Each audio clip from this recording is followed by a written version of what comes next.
Hello, this short tutorial will show you how to use windy.com. When you log in, your screen should look something like this. You've got the United States here. Let me close this out there, get rid of this. Okay, you got the United States, different colors, different temperatures, different cities. This is basically a weather app.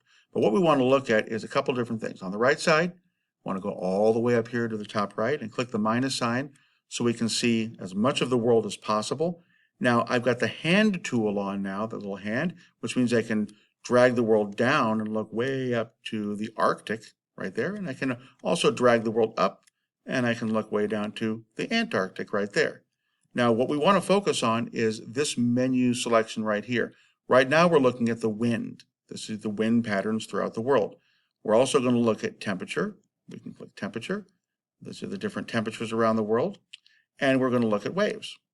And this is the different waves around the world. So, what we want to do, though, is get information from here. Now, I can look at the different colors and notice that there are different things. This is the wave heights. The different colors indicate different wave heights. How I get information from this site is by clicking. So let's just click in this blue area here, and a flag is going to pop up. And so this flag says the waves are from the southwest at 5 feet. Now, I can drag this flag around. Let's drag it over here and see these are 26-foot waves. That's quite a lot. I can also close the flag out and move my little map like this and then look at the Antarctic, and these are 27-foot waves, 32-foot waves. Wherever I move the flag, I can check out the waves. So that's how I look at waves. In similar fashion, on temperature, I can click anywhere I want. So it's 62 degrees right there. Over here in Brazil, it's 82.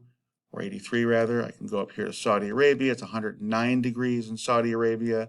Over in West Africa, it's 106. So that's how I get information from windy.com. And now I also can get other information as well. So I'm going to click over here right about where we are. In fact, I'll zoom in a bit using the plus sign here and then move my map.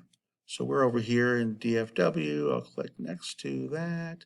So we're about here. Now, if I want to find out what the latitude and longitude is, if I right-click on the flag, it brings up a little box, and this says I'm 36 degrees north latitude, 96 degrees west longitude. So that's where this flag is located right here. Then I can close this out. There we go.